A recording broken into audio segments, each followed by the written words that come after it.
Peux-tu l'imaginer? Cette personne qui t'a abandonné, qui t'a échangé contre une autre, qui a brisé ton cœur, revient en rampant à tes pieds, suppliant ton amour.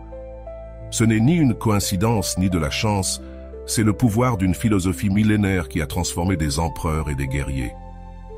Les anciens stoïciens ont découvert un secret que la psychologie moderne confirme. Lorsque tu prononces le nom de quelqu'un 3 fois et appliques cette méthode que je vais révéler, quelque chose d'extraordinaire se produit dans le subconscient de cette personne. La connexion énergétique se rétablit avec une force totale en à peine 7 jours. Tu commenceras à recevoir les premiers messages après 21 jours et son repentir deviendra insupportable. Cette technique est prouvée, mais attention, lorsque cette personne reviendra, peut-être que tu ne la voudrais plus. Le pouvoir du stoïcisme ne se contentera pas de les ramener, il te transformera en quelqu'un de supérieur, d'irrésistible, d'inaccessible. Prépare-toi à découvrir la méthode qui permet à des milliers de personnes de retrouver leur pouvoir dans les relations, le pouvoir intérieur, le véritable pouvoir. Il ne réside pas dans le contrôle des autres, mais dans la maîtrise de soi. Quand quelqu'un te quitte, tu as l'impression qu'on t'a arraché une partie de ton âme, n'est-ce pas?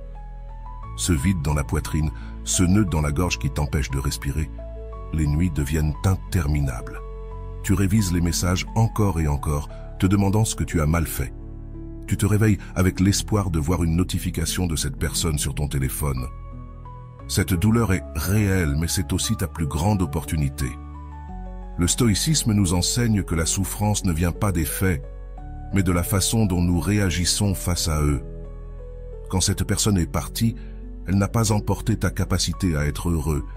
Elle t'a simplement montré que tu avais mis ton bonheur entre de mauvaises mains.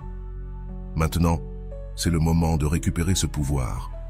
Chaque fois que tu ressens l'envie de lui écrire, de la recherche sur les réseaux sociaux, de demander de ses nouvelles à des amis en commun, tu dois reconnaître que tu es en train de donner ton pouvoir. Tu dis à l'univers, « Je ne peux pas aller bien sans cette personne ». Et tant que tu envoies ce message, tu resteras pris dans la douleur. Le premier pas est d'accepter complètement la situation actuelle, non pas comme tu voudrais qu'elle soit, ni comme tu espères qu'elle sera dans le futur, mais exactement comme elle est maintenant. Cette personne n'est pas là. Elle est partie et toi, tu es toujours là, en train de respirer, d'exister, avec un cœur qui, bien qu'il soit blessé, continue de battre. Salut à tous ceux qui nous regardent depuis différentes parties du monde, à tous nos amis de la France, du Canada, de la Belgique, de la Côte d'Ivoire, du Cameroun, des États-Unis, du Maroc, de l'Île-de-France, d'Algérie, d'Haïti, du Togo et bien sûr au reste de nos frères et sœurs. Bienvenue sur Vision Stoïcienne. C'est toujours un plaisir de me connecter avec vous, en partageant des idées profondes issues du vaste monde. N'oubliez pas de cliquer sur « J'aime », de partager cette vidéo avec vos proches, de vous abonner à notre chaîne et d'activer la cloche de notification pour rester informé de nos contenus les plus récents. Chaque geste compte pour nous aider à faire grandir cette communauté dédiée à la sagesse et à l'épanouissement. La philosophie stoïque nous invite à nous concentrer uniquement sur ce que nous pouvons contrôler. Tu ne peux pas contrôler le fait que cette personne t'ait quitté, tu ne peux pas contrôler ses sentiments, tu ne peux pas contrôler si elle reviendra ou non. Tout ce que tu peux contrôler, c'est ta réaction face à cette situation. C'est là que réside ton véritable pouvoir. Quand tu cesses de poursuivre, de supplier, de t'attendre à ce que quelque chose de magique se produise, l'énergie que tu dépensais pour cette personne revient à toi. Tu n'es plus une fleur fanée par manque d'attention, tu deviens ton propre soleil. Ce changement ne passe pas inaperçu. L'univers perçoit cette transformation. Et curieusement, c'est aussi le cas de celui ou celle qui t'a abandonné. Quand tu cesses d'avoir besoin de quelqu'un, cette personne ressent cela comme si un fil invisible qui vous reliait se relâche soudainement. Elle ne ressent plus ton tiraillement constant, ton besoin, ton désir. Et paradoxalement, cela éveille sa curiosité. Pourquoi ne me cherche-t-elle plus? Pourquoi n'a-t-elle plus besoin de moi? A-t-elle trouvé quelqu'un d'autre? Ces questions commenceront à tourner dans son esprit. Mais pas parce que tu as fait quelque chose pour les provoquer, mais parce que tu as cessé de faire ce qui alimentait son ego. Si tu es arrivé jusqu'ici, écris dans les commentaires « Je priorise mon bonheur ». Le pouvoir intérieur se manifeste dans de petites décisions quotidiennes. c'est se réveiller et décider que ce jour-là, tu ne vérifies pas ces réseaux sociaux. C'est sortir marcher et profiter de l'air sur ton visage sans que ton esprit ne parte vers les souvenirs partagés. C'est rire d'une blague sans te demander si cette personne l'aurait trouvé drôle. Au début, ces moments seront brefs et rares, mais avec le temps, ils s'élargissent.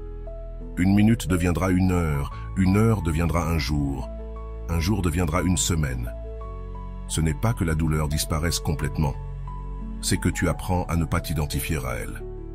Le stoïcisme nous enseigne à distinguer la douleur de la souffrance. La douleur est inévitable quand nous perdons quelque chose que nous apprécions. La souffrance, elle, est optionnelle et naît de notre résistance à accepter ce qui est. Quand tu cesses de lutter contre la réalité, la souffrance commence à se dissoudre. Ce processus de récupération du pouvoir intérieur n'est pas linéaire. Il y aura des jours où tu auras l'impression de reculer, où la tentation d'écrire sera presque irrésistible. Dans ces moments-là, respire profondément et rappelle-toi que chaque fois que tu résistes à cette impulsion, ton pouvoir intérieur grandit. L'esprit humain fonctionne de manière mystérieuse. Quand tu commences à t'apprécier toi-même, quand tu commences à te traiter avec l'amour et le respect que tu mérites, tu émets une vibration différente. Cette vibration attire non seulement de nouvelles opportunités et de nouvelles personnes dans ta vie, mais elle agit aussi comme un aimant pour ceux qui t'ont sous-estimé. Ce n'est pas de la magie ni de la superstition, c'est de la psychologie de base. Les gens apprécient ce qu'ils perçoivent comme rare ou inaccessible. Quand tu étais entièrement accessible, quand tu étais prêt à tout donner sans rien attendre en retour, inconsciemment, tu t'es dévalorisé aux yeux de cette personne. Maintenant, en retrouvant ton pouvoir, tu deviens quelqu'un de précieux, quelqu'un qu'il faut reconquérir. Mais voici la partie la plus importante. Tu ne fais pas cela pour qu'elle revienne. Tu le fais pour revenir à toi-même, à ton essence, à ton centre de pouvoir. Si cette personne revient, ce sera une conséquence, pas un objectif. Le véritable pouvoir intérieur se manifeste quand tu peux regarder dans les yeux celui qui t'a fait du mal et ne ressentir ni haine ni désir, juste une tranquille indifférence. Quand tu peux lui souhaiter sincèrement le meilleur, non pas depuis un lieu de sacrifice ou de martyre, mais depuis un véritable détachement émotionnel. C'est l'état que les stoïciens appelaient ataraxie, une paix mentale profonde qui ne dépend pas des circonstances extérieures. C'est un état où ton bonheur ne dépend plus des actions ou des sentiments d'une autre personne. Imaginez un instant à quoi cela ressemblerait de vivre ainsi. Te réveiller chaque matin en te sentant complet, sans ce poids dans la poitrine, sans ce vide qui semble impossible à remplir. Imagine pouvoir te rappeler les bons moments sans douleur, reconnaître les erreurs sans culpabilité et regarder l'avenir avec espoir et attente au lieu de peur et d'anxiété. C'est le cadeau que t'offre le pouvoir intérieur. Ce n'est pas quelque chose que tu peux obtenir du jour au lendemain, mais chaque petit pas compte. Chaque fois que tu choisis de te respecter, chaque fois que tu établis une limite saine, chaque fois que tu reconnais ta propre valeur sans avoir besoin de validation extérieure, tu te rapproches de cet état de plénitude. Et curieusement, c'est précisément dans cet état que la personne qui t'a abandonné commencera à ressentir une inexplicable attraction pour toi à nouveau. Pas parce que tu as fait quelque chose pour le provoquer, mais parce que tu as cessé de faire tout ce qui l'éloignait. Le besoin, la dépendance, le désespoir. Ton pouvoir intérieur devient un phare qui éclaire non seulement ton propre chemin, mais aussi celui de ceux qui t'entourent. Tu deviens une personne magnétique, non pas parce que tu cherches de l'attention, mais précisément parce que tu n'en as plus besoin. Et ainsi, sans l'avoir cherché, sans stratégie ni manipulation, tu expérimenteras comment cette personne, qui t'a un jour tourné le dos, commencera à regarder par-dessus son épaule, se demandant ce qu'elle est en train de perdre. Quel trésor a-t-elle laissé échapper? Souviens-toi, tu ne cherches pas la vengeance, tu ne cherches pas à faire du mal comme on t'a fait du mal. Le véritable pouvoir intérieur n'a pas besoin de se prouver en blessant les autres. Sa simple présence suffit à transformer toutes tes relations, en commençant par la relation avec toi-même. Le détachement magnétique existe. Il y a une loi universelle que peu connaissent, mais qui régit toutes les relations humaines. Plus tu poursuis, plus elle fuit. Plus tu t'éloignes, plus elle te cherche. Voici le principe du détachement magnétique, une force si puissante qu'elle peut faire revenir celui ou celle qui t'a abandonné, rampant et suppliant pour ton amour. Et cela commence par quelque chose d'aussi simple que prononcer son nom 3 fois, mais pas de la manière que tu imagines. Quand tu prononces son nom 3 fois, tu ne réalises pas un rituel magique pour l'attirer, tu fais quelque chose de bien plus puissant. Tu reconnais consciemment le pouvoir que tu as donné à cette personne et tu commences le processus pour le récupérer. La première fois que tu dis son nom, tu reconnais la douleur. La deuxième fois, tu acceptes la situation. Et la troisième fois, tu te détaches émotionnellement. Ce rituel symbolique marque le début de ta transformation. À partir de maintenant, chaque fois que tu penseras à cette personne, imagine que tu coupes les fils invisibles qui te maintiennent attaché émotionnellement. Le détachement ne signifie pas que tu t'en fiches. Cela signifie que tu as cessé de dépendre. La philosophie stoïcienne nous enseigne que nous devons aimer sans posséder, valoriser sans dépendre. Quand tu intègres vraiment cet enseignement, quelque chose d'extraordinaire commence à se produire dans ton champ énergétique. Ton aura change.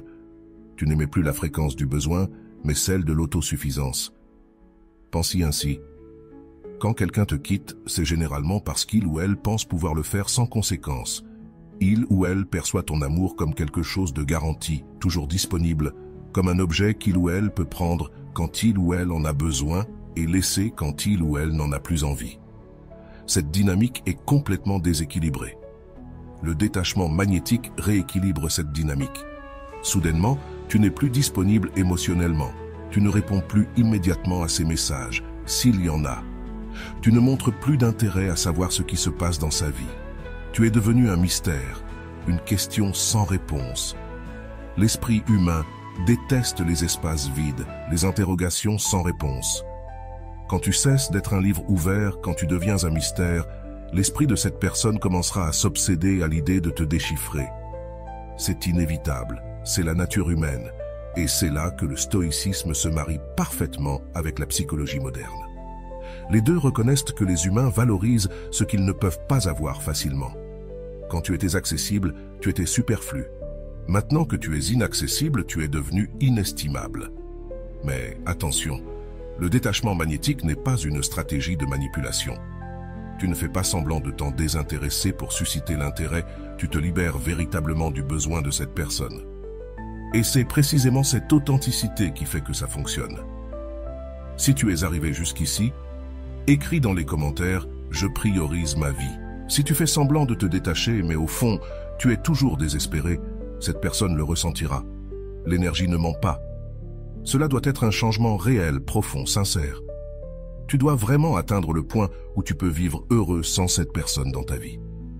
Cela semble contradictoire. Pourquoi voudrions-nous que quelqu'un revienne si nous sommes déjà heureux sans lui ou elle? Voici le plus beau paradoxe du stoïcisme appliqué aux relations. Lorsque tu n'as réellement pas besoin que quelqu'un revienne, c'est là que tu es dans la meilleure position pour décider si tu veux qu'il ou elle revienne. Le détachement magnétique te donne le pouvoir de choisir, non pas depuis la carence, mais depuis l'abondance, non pas depuis la peur, mais depuis l'amour-propre, non pas depuis le désespoir, mais depuis la paix intérieure. Imagine qu'un jour cette personne qui t'a abandonné t'envoie un message. Avant, ton cœur aurait sauté de joie. Tu aurais répondu en quelques secondes. Tu aurais été prêt à oublier toute la douleur causée juste pour avoir une autre chance. Mais maintenant, avec ton nouveau pouvoir de détachement magnétique, tu peux lire ce message sans que ton monde vacille. Tu peux prendre ton temps pour répondre ou même choisir de ne pas répondre. Tu peux évaluer si tu veux vraiment cette personne dans ta vie ou si c'était simplement la peur de la solitude qui te la faisait désirer autant. Ce nouveau positionnement émotionnel change complètement la dynamique. Et quand tu réponds, si tu choisis de le faire, tu le fais depuis un lieu de respect de soi et de clarté. Tu ne supplies pas une opportunité, tu considères si tu leur en donneras une. Ce changement de perspective est tellement puissant que l'autre personne le perçoit immédiatement. Soudainement, c'est toi qui as le contrôle, pas un contrôle manipulateur ou abusif, mais un contrôle sain de quelqu'un qui se connaît lui-même et sait ce qu'il mérite. Et paradoxalement, ce genre de contrôle est irrésistiblement attractif. Le détachement magnétique fonctionne parce qu'il transforme la dynamique fondamentale de la relation. Avant, l'équation était la suivante.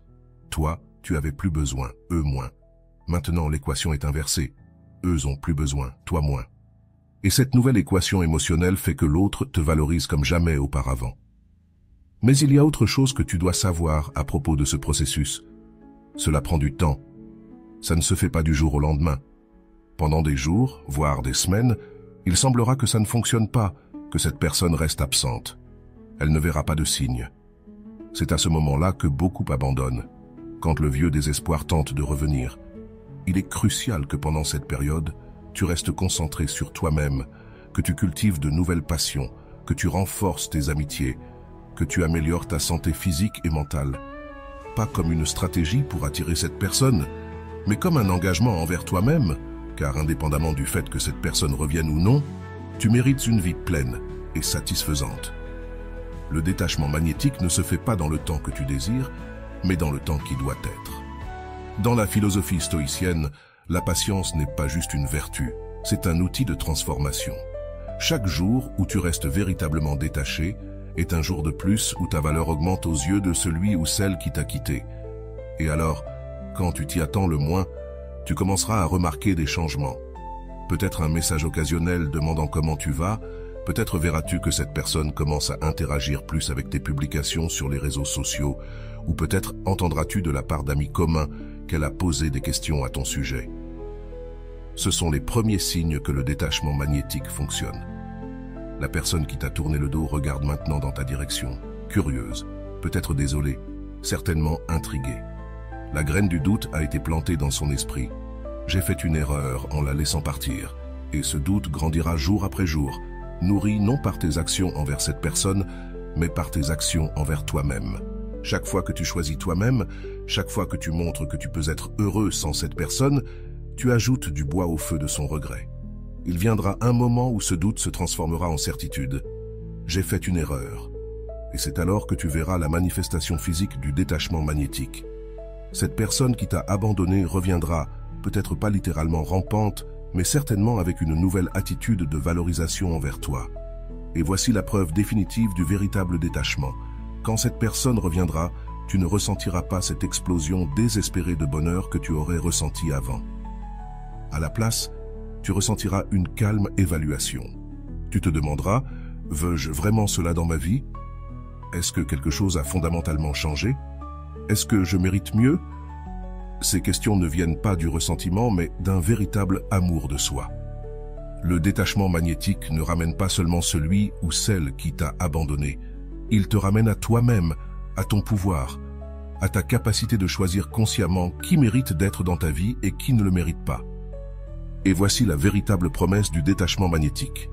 Non pas que quelqu'un reviendra rampant, bien que cela arrive souvent, mais que tu reviendras à toi-même avec une force et une clarté que tu n'avais jamais expérimentées auparavant. 3 sagesses amoureuses. Le véritable amour n'est pas aveugle comme on le dit souvent. La clairvoyance pure, la sagesse amoureuse, est l'art de voir les relations telles qu'elles sont et non comme nous souhaiterions qu'elles soient. Et cette vision claire est précisément ce qui fait que celui qui t'a abandonné revient en implorant ton amour, car il comprendra finalement qu'il a perdu quelqu'un qui voyait la vérité. Lorsque cette personne s'est éloignée de toi, elle l'a fait dans l'ignorance. Elle n'a pas vu ta véritable valeur. Elle n'a pas apprécié la profondeur de ce que tu offrais. Elle a agi dans l'illusion, poursuivant des mirages d'un monde meilleur ou différent. Mais le temps est le grand maître, et la réalité finit par se révéler à tous. La sagesse amoureuse commence par la reconnaissance d'une vérité fondamentale que les stoïciens ont comprise il y a des millénaires. L'amour authentique n'est pas la possession, mais la liberté. Lorsque tu aimes vraiment quelqu'un, tu respectes sa liberté, même la liberté de partir. Cela semble contradictoire, mais cette acceptation est ce qui sème les graines de son retour. Prononce son nom 3 fois, et il reviendra. Ce n'est pas un sortilège magique, mais une pratique de reconnaissance. En prononçant son nom consciemment, tu reconnais que cette personne existe indépendamment de ta relation avec elle. Elle n'est pas une extension de toi. Elle n'est pas ta possession. Elle n'est pas ta source de bonheur. C'est un être séparé, avec son propre chemin. Cette compréhension profonde change toute ton énergie. Tu cesses d'émettre des ondes de besoin et tu commences à rayonner de compréhension. Et c'est cette compréhension qui est magnifiquement attractive, ce qui fait que celui qui t'a laissé reconsidère sa décision et commence à revenir vers toi. Mais la sagesse amoureuse va au-delà. Elle te permet de voir clairement pourquoi cette personne est partie. Peut-être qu'elle fuyait ses propres peurs. Peut-être cherchait-elle chez d'autres ce qu'elle n'a pas trouvé en elle-même, ou peut-être sentait-elle qu'elle ne méritait pas l'amour que tu lui offrais. Les stoïciens nous enseignent que les gens ne fuient pas de nous, ils fuient d'eux-mêmes. Lorsque tu comprends cela, quelque chose de magique se produit. La colère se dissipe, le ressentiment s'évapore. Tu ne vois plus cette personne comme quelqu'un qui t'a trahi, mais comme quelqu'un de confus, quelqu'un qui a pris une décision depuis sa propre douleur ou limitation. Cette perspective ne justifie pas le mal que cette personne t'a causé, mais elle te libère du poids émotionnel de ce mal. Et curieusement, lorsque tu cesses de voir cette personne comme l'ennemi, lorsque tu comprends ses motivations les plus profondes, tu établis un pont énergétique qui facilite son retour. Il n'y a plus cette barrière d'hostilité qui l'empêchait de revenir vers toi. Si tu es arrivé jusqu'ici, écris dans les commentaires « Je priorise ma personne ». La sagesse amoureuse te permet aussi de voir clairement ce qui a échoué dans la relation. Pas pour te culpabiliser, pas pour te flageller, mais pour comprendre. Peut-être as-tu trop donné et t'es-tu oublié toi-même. Peut-être as-tu permis des comportements qui ont érodé ta dignité, ou peut-être que tu aimais plus l'idée de cette personne que ce qu'elle était réellement. Cette auto-perception honnête et transformante. Elle te permet de corriger des schémas nuisibles et d'établir de nouvelles normes pour tes relations futures, que ce soit avec cette personne si elle revient, ou avec quelqu'un de nouveau. Et ce travail intérieur ne passe pas inaperçu pour celui qui t'a laissé. Depuis la distance, cette personne commencera à remarquer les changements en toi. Elle verra comment tu as grandi, comment tu t'es guéri, comment tu es devenu quelqu'un de plus sage et équilibré.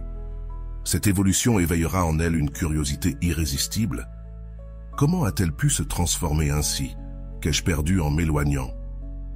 La sagesse amoureuse te permet aussi de discerner entre l'amour véritable et la dépendance émotionnelle. Souvent, nous confondons les deux, croyant que cette sensation de besoin désespéré est de l'amour, alors qu'en réalité, c'est une addiction émotionnelle. Le véritable amour te rend plus libre, plus fort, plus toi-même. La dépendance te rend plus petit, plus incertain, moins authentique. En faisant cette distinction, tu commences à émaner une énergie différente. Tu ne cherches plus chez les autres ce qui te manque, tu partages depuis ta plénitude. Et c'est précisément cela qui attire celui qui t'a rejeté. Paradoxalement, lorsque tu n'as plus besoin que cette personne revienne pour te sentir complet, c'est à ce moment-là qu'il y a le plus de chances qu'elle revienne. Les stoïciens enseignaient que la vraie sagesse ne consiste pas à contrôler le monde extérieur, mais à gouverner notre monde intérieur. Lorsque tu appliques cette philosophie à tes relations amoureuses, tu cesses de tenter de contrôler les sentiments ou les actions de l'autre personne et tu te concentres sur la gestion de tes propres émotions et réactions. Ce changement de focus te libère de l'anxiété constante, de la préoccupation de ce qu'il ou elle fait, pense ou ressent. Tu récupères le contrôle de ta vie émotionnelle et cette liberté intérieure est extraordinairement attractive pour celui qui te voyait avant comme quelqu'un de dépendant ou de besoin. La sagesse amoureuse implique aussi d'apprendre à distinguer l'amour de l'attachement. L'amour dit « Je veux ce qu'il y a de mieux pour toi, même si cela ne m'inclut pas ». L'attachement dit « J'ai besoin de toi pour me sentir bien, complet, en sécurité ». Lorsque tu apprends à aimer sans attachement, tu crées un espace de liberté où les relations peuvent fleurir naturellement, sans pression ni attentes étouffantes. Et c'est précisément cet espace de liberté qui permet à celui qui est parti de ressentir le désir de revenir. Il ne perçoit plus ton amour comme une prison ou un fardeau d'attente, mais comme un jardin ouvert dans lequel il peut entrer librement sans se sentir piégé. Mais peut-être que l'aspect le plus puissant de la sagesse amoureuse est qu'elle te permet de voir l'avenir avec clarté, non pas par des pouvoirs psychiques, mais grâce à une compréhension profonde des schémas humains. Lorsque quelqu'un s'en va en cherchant quelque chose de mieux, il découvre invariablement que ce qu'il cherchait n'existe pas. L'herbe n'est pas plus verte de l'autre côté, elle semble simplement l'être à distance. La réalité finit par s'imposer. Les nouvelles relations présentent leurs propres défis. Les problèmes non résolus réapparaissent avec de nouvelles personnes. Et alors, cette personne commence à se souvenir de ce qu'elle avait avec toi, non avec une nostalgie idéalisée, mais avec une nouvelle appréciation de ce que tu offrais réellement.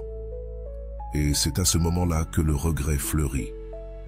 Ce n'est pas un regret superficiel basé sur la solitude ou la commodité, mais une compréhension profonde de ce qu'ils ont perdu.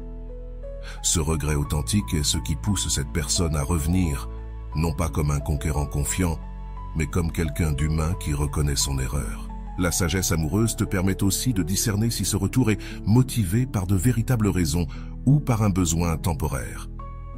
Elle te donne la clarté nécessaire pour distinguer entre quelqu'un qui a réellement changé et quelqu'un qui cherche simplement le confort du familier. Et ce discernement est crucial pour décider si tu leur ouvres à nouveau la porte de ta vie. Mais peut-être que ce qui est le plus beau dans la sagesse amoureuse, c'est que, indépendamment de si cette personne revient ou non, tu auras gagné quelque chose d'inestimable. La capacité d'aimer de manière plus mûre, plus consciente, plus pleine. Tu n'aimeras plus par manque ou par peur, mais par abondance et liberté. Et ce nouvel amour, qu'il soit avec celui qui t'a laissé ou avec quelqu'un de nouveau, sera infiniment plus satisfaisant que tout ce que tu as pu expérimenter auparavant, car il sera fondé non pas sur le besoin désespéré de te compléter dans le désir conscient de partager ta plénitude. La sagesse amoureuse consiste, en fin de compte, à comprendre que le véritable but des relations n'est pas de nous rendre heureux, mais de nous rendre conscients. Chaque rencontre, chaque rupture, chaque réconciliation est une occasion de nous connaître plus profondément, de guérir de vieilles blessures, d'évoluer en tant qu'êtres humains. Et quand tu incarnes cette compréhension, tu deviens un aimant irrésistible, non seulement pour celui ou celle qui t'a quitté, mais pour toute personne qui apprécie la profondeur, l'authenticité et la véritable connexion. Tu deviens un phare de sagesse amoureuse dans un monde de relations superficielles, basé sur la convenance et la peur de la solitude. Alors, prononce son nom 3 fois, non pas comme une supplication pour qu'il ou elle revienne, mais comme un acte de libération et de compréhension. Libère-toi de l'attachement, comprends les leçons et prépare-toi à recevoir ce que l'univers a réservé pour toi, que ce soit le retour de cette personne ou une nouvelle opportunité d'aimer depuis la sagesse. Le contrôle émotionnel est la couronne du stoïcisme et la clé secrète pour que cette personne revienne se traînant à tes pieds. Il ne s'agit pas de réprimer tes émotions, mais de les gérer avec une telle maîtrise que tu deviens un être imperturbable face aux tempêtes émotionnelles qui auparavant te renversaient.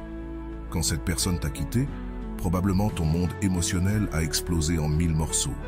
La tristesse, la colère, la peur, le désespoir. Toutes ces émotions ont pris le contrôle de ton esprit et de ton corps.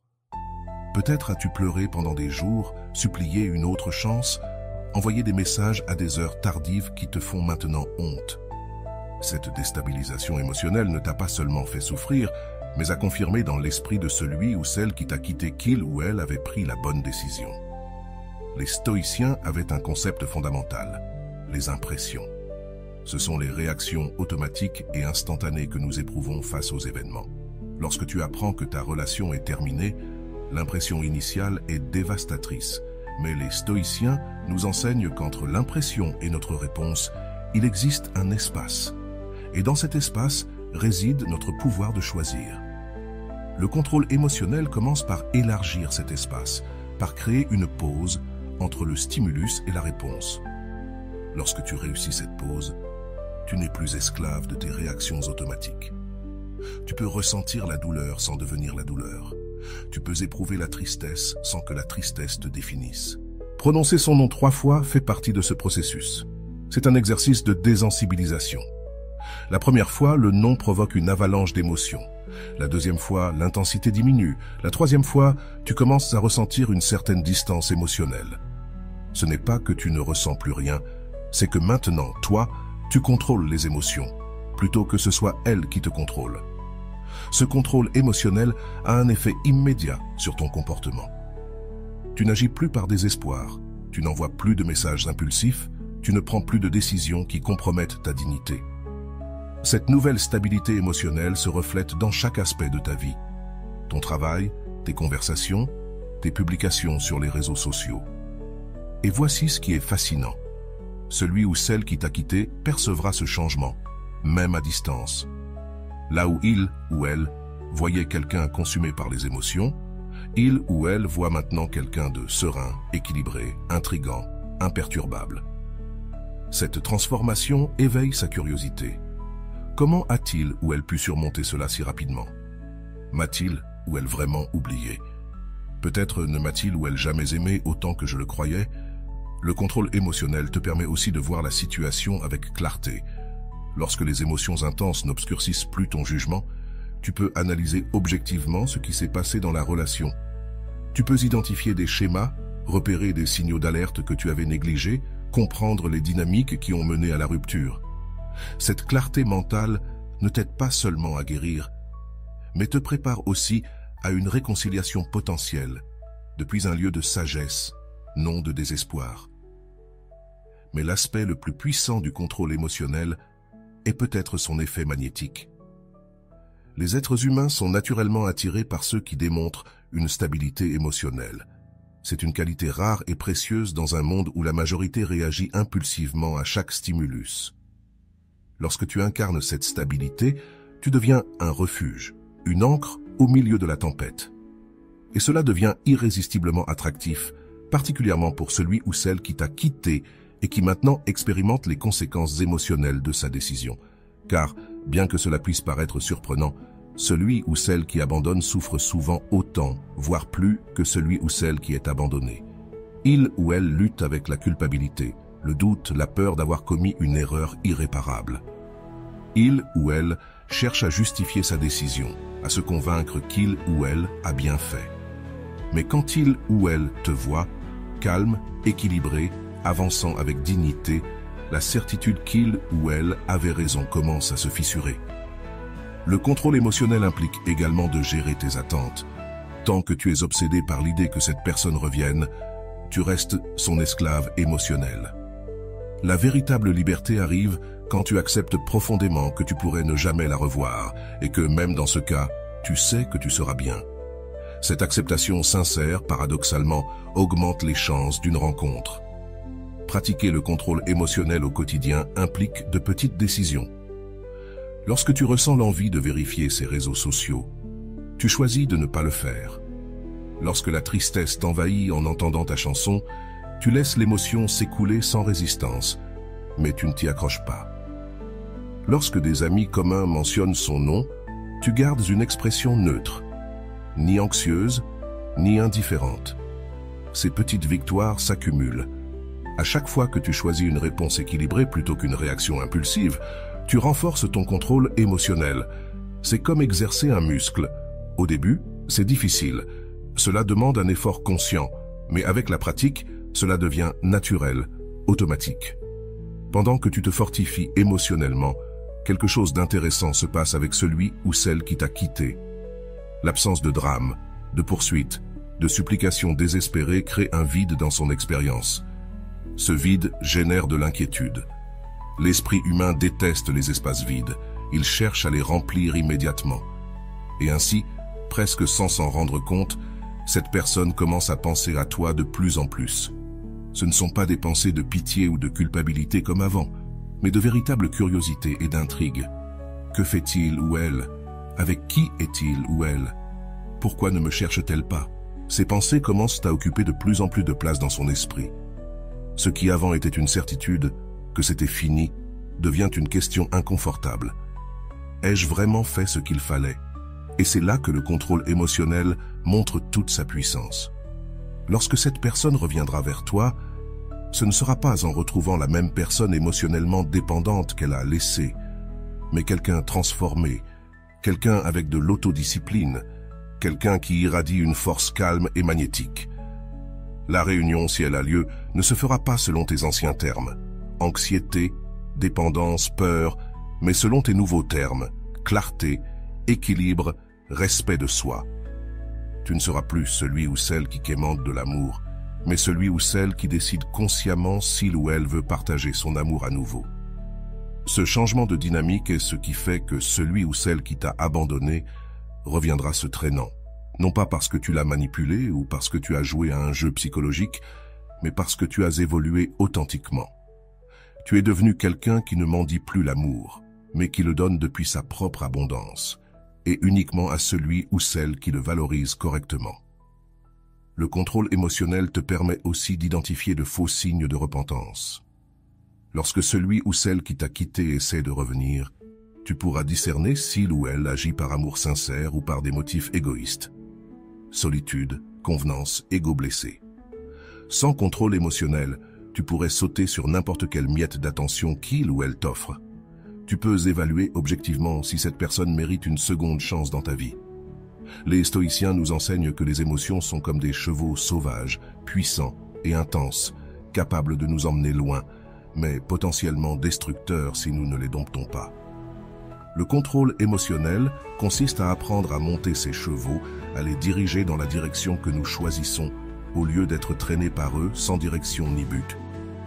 Lorsque tu maîtrises cet art, tu ne transformes pas seulement ta vie amoureuse, mais ta vie entière. Tu te libères du chantage émotionnel, des montagnes russes de hauts et de bas qui définissaient autrefois tes journées. Tu trouves une paix intérieure qui ne dépend pas des circonstances extérieures, une stabilité qui émane de ton centre et se diffuse dans tous les aspects de ta vie. Et cette paix, cette stabilité, cette maîtrise de toi-même est ce qui fait que celui ou celle qui t'a quitté remet profondément en question sa décision. Là où il ou elle voyait de la faiblesse, il ou elle voit de la force. Là où il ou elle voyait de la dépendance, il ou elle voit de l'autonomie. Là où il ou elle voyait un besoin, il ou elle voit un choix conscient. Cette remise en question les amènera inévitablement à ta porte, non comme quelqu'un qui te rend un service en revenant, mais comme quelqu'un qui reconnaît humblement avoir laissé partir quelque chose de précieux. Et lorsque cette personne frappera à ta porte, ton contrôle émotionnel te permettra de prendre la décision la plus importante. Si tu ouvres ou non. Plus depuis la carence, mais depuis la plénitude. Souviens-toi, l'objectif final du contrôle émotionnel n'est pas de manipuler les autres pour qu'ils reviennent vers toi, mais de te libérer de la tyrannie de tes propres réactions incontrôlées. Si cette personne revient, ce sera un magnifique effet secondaire de ta transformation. Si elle ne revient pas, tu seras parfaitement équipé pour créer une vie pleine sans elle. Le véritable miracle du contrôle émotionnel n'est pas de faire revenir quelqu'un se traînant, mais de découvrir que, quoi que tu fasses, tu n'as plus besoin que quelqu'un se traîne vers toi pour te sentir complet. Et voilà, j'espère que vous avez trouvé beaucoup de valeur dans cette vidéo. Merci d'être resté jusqu'à la fin de cette vidéo, j'adore quand vous faites ça. Si vous voulez une autre vidéo sur ce sujet, écrivez en commentaire « J'en veux encore plus ». J'espère vous revoir dans une autre vidéo.